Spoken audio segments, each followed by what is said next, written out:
Want to give you all a little time to, join the live as you are home. I hope everyone is staying safe and continuing to practice social distancing and, spending time with your family. I think that is the most important thing right now is just family time. It's been a lot of time for that, and I hope you are truly enjoying it.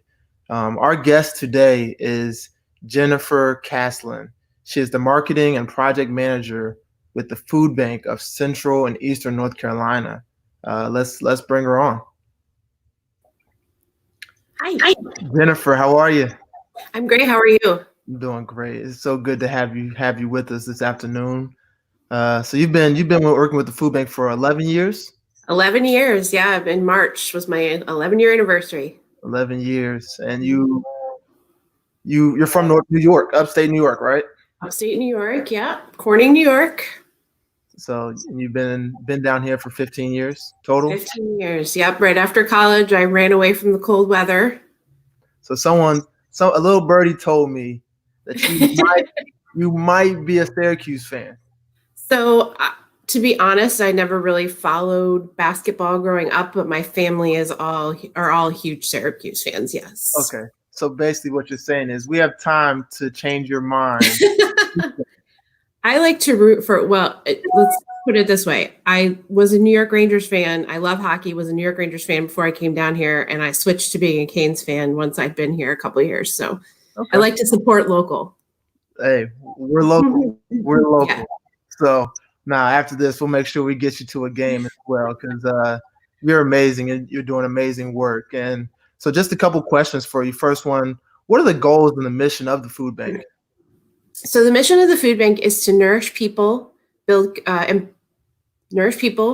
communities, and build solutions and empower communities. Yep. Basically, that first one is to make sure people get fed, which is what we do every day. It's the main part of our mission. And then building solutions means finding ways to end hunger eventually, making sure the lines get shorter instead of longer for emergency food, which is obviously tough right now. And then doing things that empower communities to move out of food insecurity, education, helping folks who have long-term health issues, things of that nature. Yeah. So with that, what's it been like right now? I mean, you touched on it a little bit. What's it been like for your team during COVID-19? Like what's been so it's unprecedented. I mean, I think it is for everybody. Everybody's trying to figure out the new normal right now. The need has increased for some of our partner agencies up to 150%, some of them. So the need has definitely spiked for sure. And, it's switched from us having in a disaster like a hurricane, we're normally responders to that. We're there for the long haul. We plan on being that here for the long haul with this too. Yeah. However, when it's a hurricane, not every area is affected, and you can bring in resources from other places, but every area is affected by this. So the resources can be tough right now, but we are doing our best to bring in food. We've sort of shifted to shelf-stable items because that's going to last families longer than something like produce. Before this, about 60% of what we did distribute was produce and fresh food.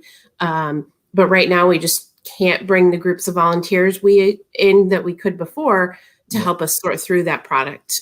So that would be something that we're kind of shifting to try to make sure we can still do, but probably not going to be able to do that as the fresh items as much as we were before.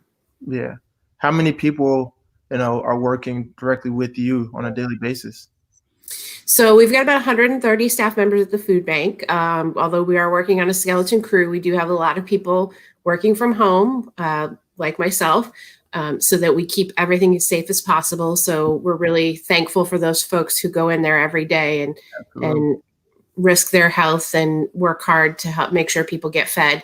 And then we have 900 partner agencies throughout our 34 county service area. So we serve a third of the state through 6 branches. Our main one being in Raleigh. We also have one in Durham.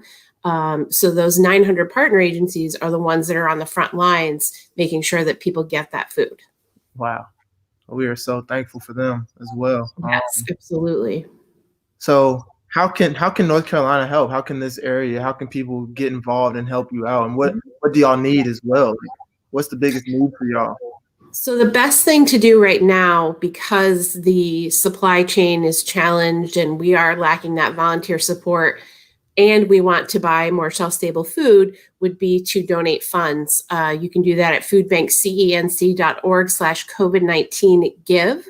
Mm-hmm. Funds allow us to be as flexible as possible with whatever we need to do, whether that is to buy more shelf-stable food or bring in more help, because the volunteer support is not as great. People want to come volunteer, but obviously we have to keep those groups small and safe right now. So the volunteer support is not where it was. So if we need to bring in temporary help, this allows us to do that. But mainly, we're looking to purchase those shelf-stable items. Okay. Well, we want to help, and I have a very special guest I want to add to this right now, and his name is Kevin Marchetti. He's the co-executive chairman of Bridge and managing partner of Bay Grove, and he is a former manager for our program. Kevin, what's going on? Hey, Nolan, how are you? Thank you. Jennifer, great to meet you. You too. Yeah, so great to have Kevin. And Kevin he's been the point guard. We'll call him the point guard, right? And we want to bring on one of his top recruits really quick. This is one of his top recruits, right, Kev? That's it. I've always wanted to recruit this guy. It's been hard to get him to work, but finally, here he is, Jennifer.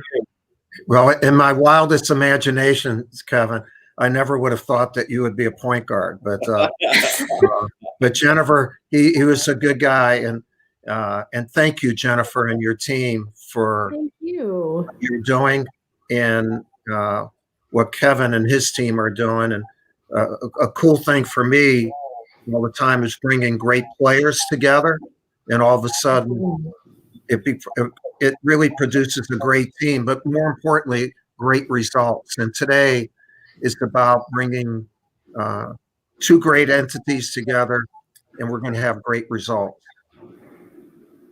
Well, thank you, Coach, and thanks for all your leadership here. So Jennifer, I don't know if Coach wants to break it or I can break No, it. you should do it. But Lineage wanted a partnership with Coach and the Krzyzewski family and Duke basketball team and make a $225,000 donation here. Oh my gosh. And we couldn't think of something more important to do right now in this time of crisis. Being in the food business with Lineage, we recognize all the pain in the food supply chain, and to give back to the community of Durham that's meant so much to me over the years, and Coach's leadership couldn't be a more exciting place to help out. Yeah. Well, that's amazing. You guys, that's going to make a huge impact in the work we're doing right now. So thank you so much. Couldn't be more grateful. Yeah, we're very thankful too, Jennifer, for what this does for especially the low-income kids who are out of school. Absolutely. I don't know if you could make mention of what you're doing with that part of the group that you're helping, the youngsters that you're helping. Absolutely. So we are keeping an eye on what's happening with kids being out of school right now, trying to support our school systems who are providing meals by providing boxes of food that the kids can take home with them. So the whole family is fed and not just the kids when they can't access those meals, because those meals are mostly Monday through Friday. We've also activated some of our kids' summer meal sites early. We've been able to open 14 of those sites, and we have a lot in the queue who are getting ready to open. So those sites can also provide, take a little pressure off the school system and help provide hot meals to those kids and teens who are out of school right now. Jennifer, we're hoping that what Kevin and Lineage have done in working with us and providing, really creating our team, that it'll prompt a lot of people at Duke and create an awareness for what I think a lot of people at Duke already contribute, but maybe there'll be a little bit, there'll be more, not Absolutely. just but a lot more. So it's an honor for us to work with Lineage, but to work with all of you. What an amazing thing for our program to help in some way. Well, we feel the same way. Thank you for everything you've done in the past and this wonderful gift. And we hope you all can get back on the court soon and get some new recruits and kids in for the next season. Yeah. No. Thank you, and Kevin. Thanks for what you and your team are doing. It's I'm very proud of you.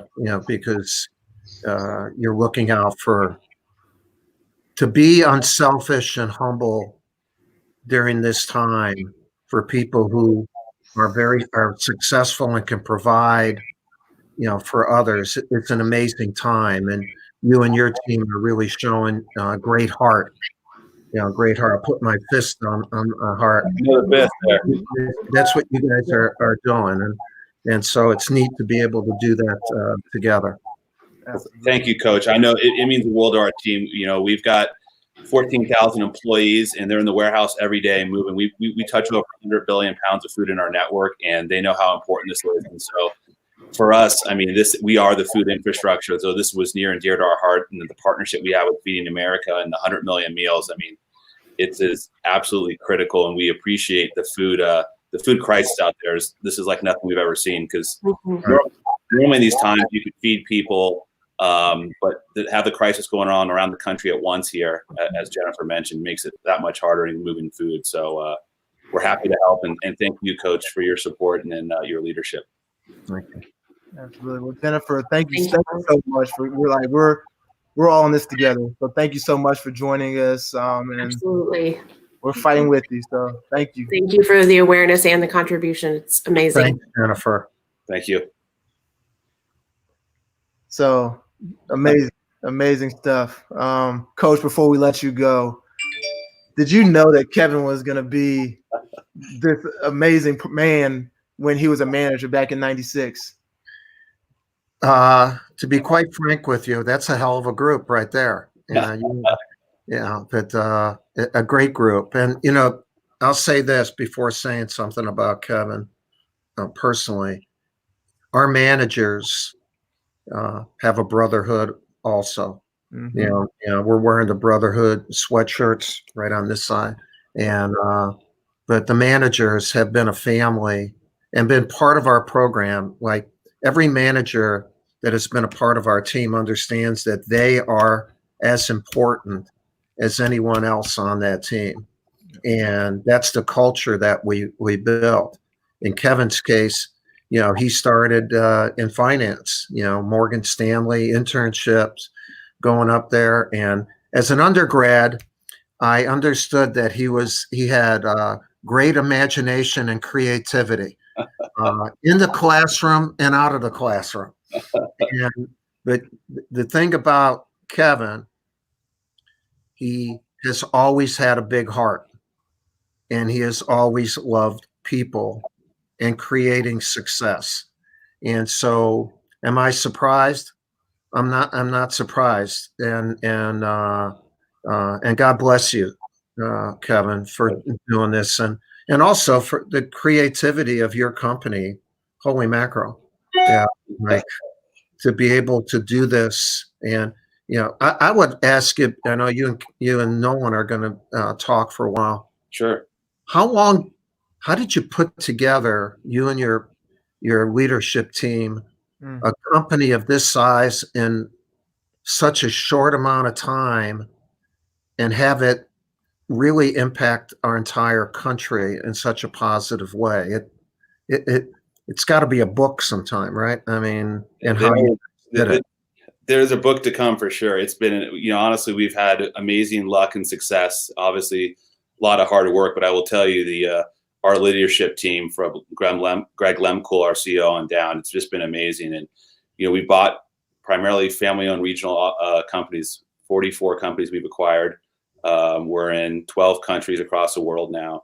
And as I mentioned, touch over 100 billion pounds of food. And Coach, honestly, it's a lot of stuff I learned from you in the program. Maybe people, I know the analogy of basketball and life, but in some ways, I'm still a manager for the food chain here. Our brands, Tyson and Unilever and Nestle, are all the big food companies, but we're the quiet food infrastructure, and it's a team of people. You taught us that day one. It's the leadership and the people who make the difference in these companies, and that's the same thing in our organization. Our company, I can tell you, I've never been more proud of our company as I have in the last month. As they've stepped up. I mean, it is every person in every warehouse. Our team, they put themselves at risk every day. to keep feeding America, truly, and it's amazing. And it's super exciting to see the success of the organization. And we want to challenge the employees to give back in this tough time. We're fortunate as an organization that financially we're doing well here. And I think, as you said, Coach, those who are fortunate right now need to do more than ever to give back, because a lot of people aren't fortunate and don't have those funds. So we're doing as much as we can, and this partnership's exciting. Well, I'll let you two guys talk, but one thing, when you are just to explain the cold storage, and to put, people want to read about who your company is and how it's impacted, our country. It's really interesting, because I looked at it and said, holy mackerel. That is really unbelievable. Yeah. Yeah. It's an unbelievable thing, but thank you. Thank buddy. you. All right. Awesome. Be safe. Thank you. Yeah. Oh man, Kevin, it's great stuff, man. Thank you, Nolan. Just going off that, tell us a little more about your company and what it does for the world. It does amazing stuff, obviously. Yeah, no, thank you. So Lineage, been fortunate to build Lineage with partner Adam Forrest, and I'd mentioned Greg Lemko, our CEO. So we are the largest temp control warehousing company in the world. If you think about it, we are the food infrastructure. So whether it's frozen chickens, beef, pork, poultry, organic strawberries, ice cream, you name it, you think about the stuff that moves through, and obviously a lot of perishable. So yogurt, hummus, all types of organic food, fresh product, everything that needs temperature sensitive comes through our warehouses. We touch close to a third of the food, temperature control food that runs through the country. So we are vital to keeping food on the shelves right now. And like I mentioned, our team's working around the clock right now to make sure we keep food moving. Yeah, no, that's amazing. So we're gonna jump back a little bit. When you decided to go for the Duke manager position, like what was your vision? Because now I'm in charge of selecting those managers. So you would have been sitting in front of me. And what was it about joining the program that just opened your eyes, opened your ears, that it would blossom you into a better young man and help your college career? Like what was it that intrigued you? Well, in full candor, I came in thinking want to be a college basketball coach. Yep. Maybe one day I'll still retire and coach a high school team or a grade school team. But obviously, grow up loving basketball. And then candidly, as I got involved in the program and was fortunate enough to be around Coach and just all the other great players, the leadership that came out and the people I met was really unbelievable. And I reflect now, I kind of took it for granted being around such a successful organization. But so much of what I learned from Coach, I apply in our business and the leadership skills and principles. I tell everyone, Coach is obviously an all-time great basketball coach, but even more important is leadership and the way he develops young men and talent. And I learned so much from that. So I joke people I got in cold storage. And I tell them I dreamed of being a college basketball coach and end up in cold storage, but it's all worked out well. All worked out. So you were around the 99 team. How good were they? We were having a conversation probably a month ago back there. I got to believe that's one of the great all-time Duke teams. Obviously, I think we were sitting and making a list about 1 a.m. and picking out the top teams, and it was an unbelievable team. Still amazing people. I was talking to Elton the other day and Shane Battier, and just Trajan. I'm just such an unbelievable group of players and talent, and Will Avery obviously is around. Just phenomenal people. JD Simpson, Chris. Just names go on and on. But unbelievable team, unbelievable talent. We had a tough loss at Cincinnati and a tough one at UConn, but what a special team. Yeah, no, they really were. We're excited. Little sneak peek to all the fans listening. We're gonna have that team on next week to discuss. So we'll have Sewell, I believe Trajan, and a couple more guests from that 99 squad. So Sewell, Nate. Those are my brothers. Sewell and Nate. Couldn't be. You just talk about. Everyone asks about my experience at Duke, and I tell you, there's not a lot of schools I'd want to be a manager at, but the caliber of from coach on down to the players, just unbelievable individuals, just great guys, and think the world of everyone. No, absolutely. So let's get back to the main point of today. Okay. and we met your top recruit in Coach K, and now the Brotherhood joining your mission. But you already have so many guys on that team. Who else is on the team with you in this fight? Well, it's funny. You talk about the player and manager network, but there's been so many great guys: Kyrie, Jason, JJ, Josh Hairston, Scott Lamson, who's the manager, helped connect dots. Mike Dunleavy's been helpful. It's just amazing the number of players I mentioned. Elton, I've been talking with. I mean, all these guys have been so unbelievable, unselfish in this time. It just goes to show you, the leadership once again starts with coach and come together. But just amazing group of players, and all these different markets. And I think what's been amazing to see in each of these different markets, Nick Garrison with the Miami Heat too, the response we've seen from these communities. I mean, I can't tell you, people right now, it's more critical than ever. Everyone's worried about obviously the sickness, but being fed, is absolutely critical to these families, knowing especially the children out of school who normally are fed by the schools. People don't appreciate how many students and children are fed at school these days. So getting this food to people is absolutely critical. Absolutely. Well, don't want to take up too much more of your time, Kevin. Just thank you so much for taking your time out of your day to come on and join us. It was an amazing day. Jennifer was amazing. And just thank you. The Brotherhood is real, man. And it is. We appreciate you. All of our managers, all of you do great things, and you're at the top of that list, and just amazing work, man. So thank you. Thank you, Nolan, and thanks to the family. And once again, this challenge goes out to the whole Duke family here. Everyone here, we can all make a difference right now. And I know a lot of people already do it, but let's make a huge impact in the Central Eastern North Carolina Food Bank. I'd love to see this, do a record raise here. So thanks, Nolan. Absolutely. All right, man. Be safe. You too. Wow. So there you have it, y'all. The Brotherhood special episode. Coach K, we have Sarah Marquetti, we have Jennifer Caslin. Great day for the Brotherhood. Great day for all of us. Like, let's help out any way we can. There are people out there that are starving and need the food. So let's do our part. See your classes down there below. Donate right there. Think that. Pass it to a friend. Pass it to a family. Pass it around. Let's do what we can. Let's do what we can to help. And like I said, we're all in this together. So everyone be safe. Continue to practice social distance, wash your hands. All our healthcare providers, as always,